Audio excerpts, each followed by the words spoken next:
Well, hello everybody and welcome back to the channel. I'm Richard and this is Lap of the World. Normally you're home for road trips and racetracks. Lately you're home for NSX maintenance. We are currently in the midst of a DIY major service on my venerable 1992 NSX, which is off frame just to my right here.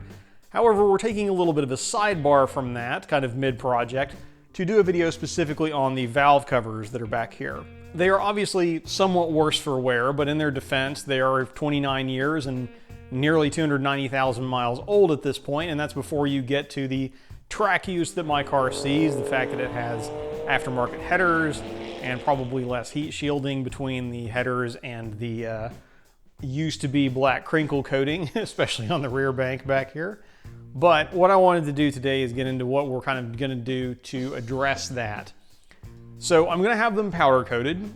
I actually don't know what color I'm going to have them powder coated yet, because I'm filming this video basically just now having taken them off the car and kind of put some polls and ideas out there and around, and I have not gotten the results of those back yet. The second half, last third or whatever of this video, will be filmed basically at the end of the maintenance project. Hopefully by the which will hopefully coincide with getting these things back from the powder coater with whichever result it happens to be. So I know just as much as you do right now. At this point in the video, we are at the same place as far as knowing what's going to come out of this. But what I did want to cover, we're going to get over here and take a closer look at these, and I'll kind of show you the really tragic condition that they're in currently, at least cosmetically. I think they're mechanically fine. And then we'll get into a little bit of what I'm doing to get them ready for the powder coater and get into that.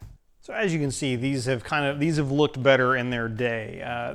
This is the front bank and this is the rear bank. And the coating that used to be all the way on these is this crinkle black coating. This is probably the best area, is the front side of the front bank is probably easily in the best condition of anywhere. It's got a little scuff there from, I think, a wiring harness, but otherwise it seems in pretty good shape. The rear bank, on the other hand, is it's definitely the one that gets cooked more. It is it is canted down into the engine bay, and it sits right above some headers. This side in particular, there's enough space there that I'm not too worried about what's going to go on there. So anyway, what we're going to do to get these ready for powder coating is we're going to strip all the hardware off of them. I've already kind of started on that as I was taking them off and staging them over here for storage, and that is, I've already removed in these little sockets here, and there were some grommets and rubber seals, or washers and rubber seals. And then I've also removed flipping the rear bank over here, I've also removed all of obviously the gaskets that go around the outside, and I've removed the plug well gaskets as well. Now the question I had, and I posed this to the community on I think the NSX Prime Facebook page, or NSX Owners Group Facebook page rather, is with regards to these kind of windage trays or baffles that are in here. And my question was, I'm going to have the thing powder coated, since again the powder coating doesn't go, none of the powder coating should end up on the inside, because you don't want it to be able to get dissolved off and wash into the engine at all. So while the outside is the only part that's getting the color, the inside will also end up getting cleaned and will be kind of exposed to the process, I guess is the best way to put it. And the general consensus is you need to remove this either before you take it to the powder coater or after you get it back from the powder coater. If you remove it beforehand, you should probably do something to protect the threads in the little screw holes in here. If you remove it after, or if you don't remove it beforehand, then once you get it back from the powder coater, you need to remove it and clean underneath it, because it will have been exposed to any sort of, any media blasting they do, because you have these, the venting in it. You can get some of the blasting media in there that will then end up on the top of here, and over time could vibrate or oil rinse back down and introduce abrasives, significantly undesired abrasives into the valve train. So Where I have landed on that, I think, is that I'm just going to go ahead and pull them off ahead of time and advise my powder coater, because I trust that he is a detail-oriented fellow and car guy himself, to not to be careful around the inside with these bolt holes, and then I will reassemble when I get it back. So I think he uses a non-silica based abrasive, if he even uses one.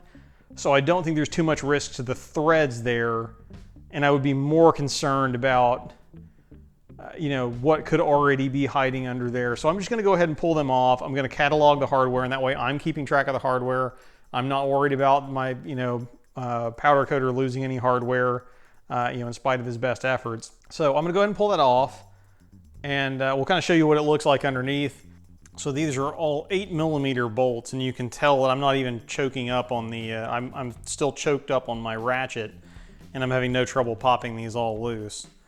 I think the torque spec is like 10 Newton meters. I'll put that in freedom units on the screen. So, you know, it makes me a little bit nervous, honestly, because you have a bunch of hardware that's kind of quote-unquote upside down directly above the valve train. So, yeah, we'll address that when we go to put them back in, but let's pop these out and see what's underneath. 14 bolts, 1 camera battery, and a little bit of encouragement later. We have our baffle loose here. I say a little encouragement because it is sealed in place with a little bit of Honda Bond. For those not familiar, that is the Honda Acura proprietary RTV shmoo. But nonetheless, we have this thing off. I'm going to set it aside here real quick, and we can see what was underneath, which is some really clean looking really clean looking magnesium under there. Not separated into any chambers. I'm not actually sure what the function of those is. You know, I think your traditional valve cover is just a cover. Clearly it does something, but I'm not entirely sure what it does in this case. Again, if you are a Honda engineer, or if you know better or have that NSX trivia, please leave it in the comments, because I would be horribly curious as to why they actually did that. Maybe I'll go and ask some questions myself, and in the second half of the video, I can have that for you, but we will see. For now, though, this guy, the rear bank, is now completely devoid of any other hardware. I think the only thing I lack on the front bank is removing this. I've got this little plastic grommet here where the breather hose connects that I'm going to remove, and then I should be good to go. So I'm not going to put you through that. So the next thing you're going to see is me on the way to drop these off at 10Fab. If you are something of an OG subscriber, you'll probably remember 10Fab from when I had my incidentally also magnesium wheels powder coated for my Gallardo. That went exceedingly well, so I was proceeding with full confidence this time that this would go equally well, even though magnesium has been known to be tricky to work with on these valve covers. But with that said, let me show you where we ended up. The debate originally was between a crinkle black, very similar to the factory finish, and something a little bit different, but more in line with the color theme of the rest of my car, with its current wheels and probably really any future wheels, if I'm honest, given my tastes. But without any further ado, slight drum roll please. This is what we've ended up with. This is, I think, Prismatic Powder's Gold Vein. Not that I expect anybody's really going to want to try and copy me on this, but if you did have a gold and black themed car, it could work. I like it because it's on the subtle side for a gold finish, and it still has some of the crinkle. You know, there's a texture to it. It has a little bit of the crinkle texture almost.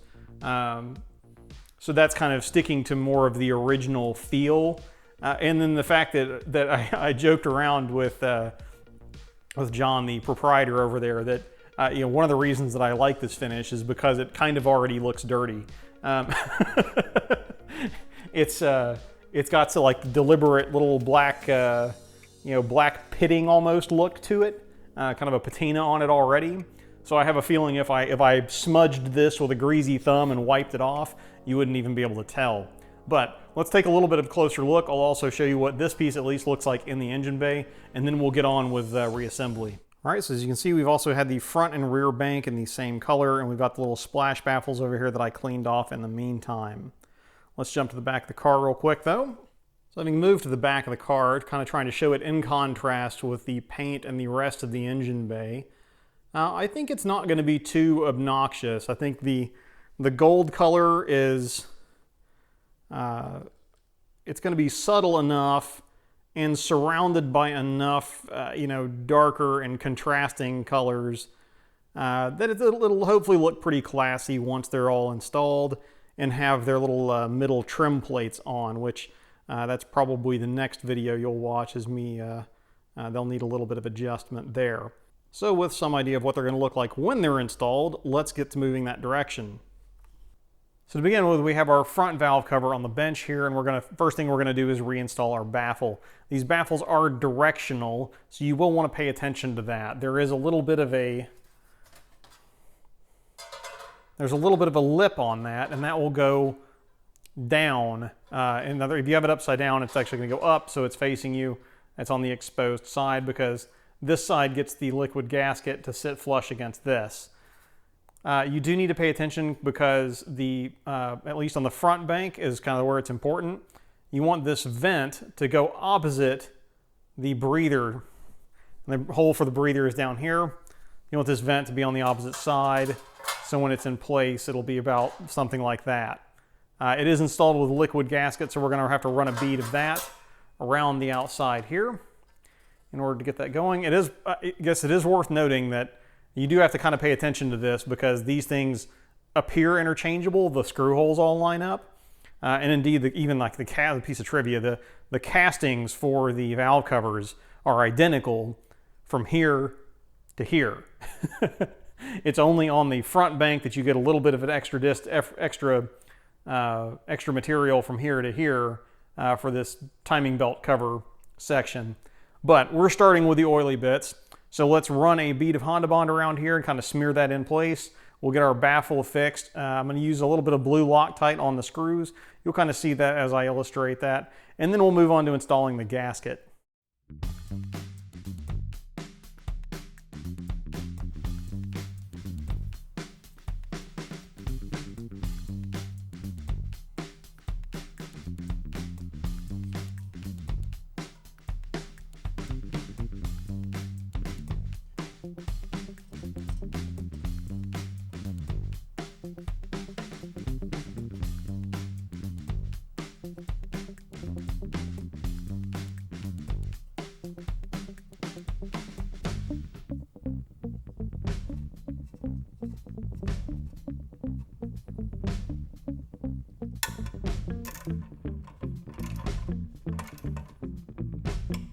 With the baffle reinstalled and all the 8mm bolts torqued to around 10 Newton meters or 7 foot-pounds, I'm going to look down here and show you something.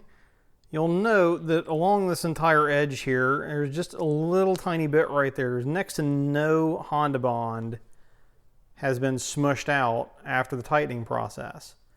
And that's kind of what you want. You don't want to, that's why I use the itty bitty, the tiniest possible bead of Honda Bond, because you don't want, any amount of that dangling out that could eventually sort of work its way off into a silicone worm of sorts and jam itself unceremoniously in a valve spring or something like that. So less is more in this case, but I think we've done pretty well.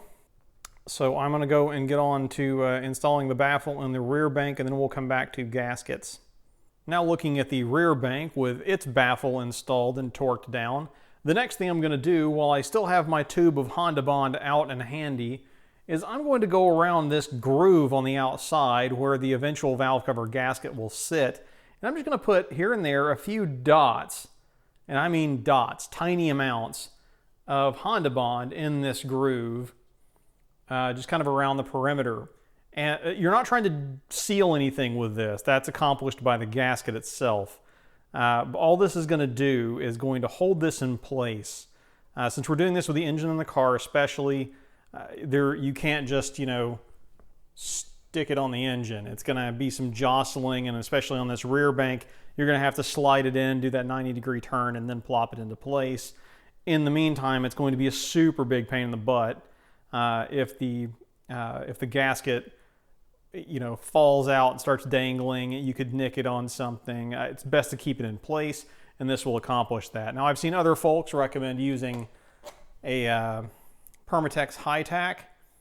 I have that as well, but I'm just going to use the Honda Bond because that's what I have out and opened. And since I'm going to have to wait on this Honda Bond and the thread locker to cure anyway, it's not actually going to save me any time to use the high tack, which sets up a little bit quicker. Again here, illustrating what I mean by like the tiniest dots. Just a handful of them around the perimeter here, and then also just a couple in each of the plug well seal grooves there. And now, I'm going to stick them in place here. And then the gasket itself. And please note, these gaskets are actually directional. On one side, on one of the long sides, you're going to have this kind of chunky section here. And there is a matching cavity on the valve cover itself. So you want to match the chunky bit with the cavity, and that way you know you have them side to side directionally correct.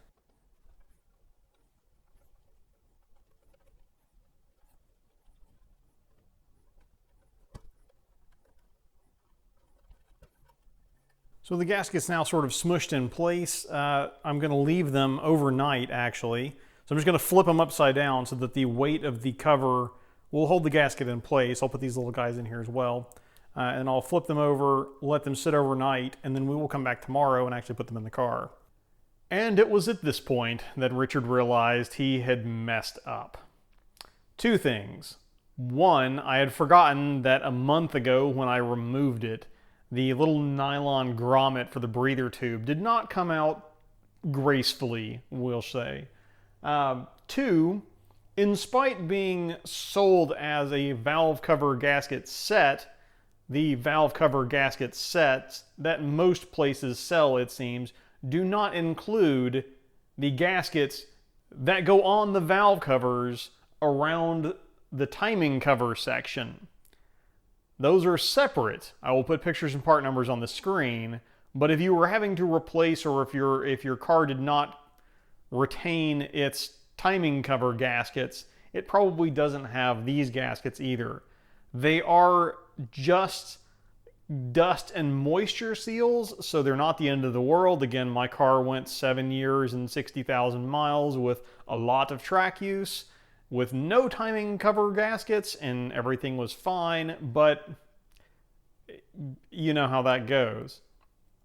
I would know, you might know, because I would probably tell you about it, but I wasn't able to find the kind of tricks you can use there with maybe using some tiny vacuum hose. Won't work on this because the groove is even smaller than the groove for the rest of the valve cover gasket.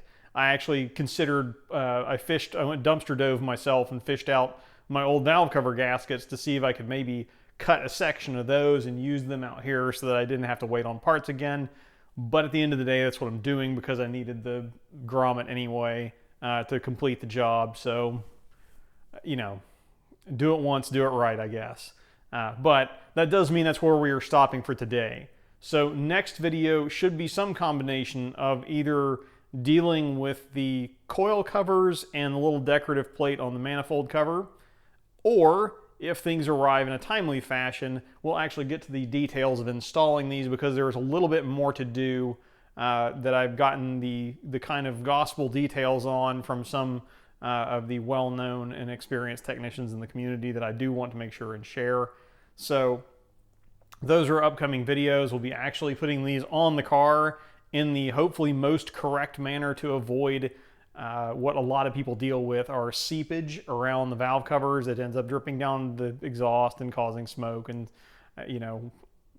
potentially worse. But we're going to see if we can install these with as little seepage as we can possibly get away with. And I'll also cover some tricks that I think I've figured out to make installing them while the motor is in the car easier. Obviously, if you've dropped the motor to do all this, then, that's kind of, it's easy button, but it's not. Like, it's a lot more work to drop the motor out of the car, but as far as doing these actual detailed operations, it becomes way easier just because access is so much simpler. But that's a story for another day. So again, apologies for my utter failure at logistics, but I will make it up to you in the next couple of videos, I promise. If you stuck around this long, I do thank you for watching. You are a hero. Thanks again for following along with this series. I hope it's, I've gotten a lot of positive comments that it's helped people out or helped encourage people to DIY some stuff that they might not otherwise have done. Thanks again to ATR for sponsoring that series. But until next time, again, thanks, and consider subscribing if you haven't already. I'm Richard, this is Lap of the World, and I will see you guys all in the next video, if not the track.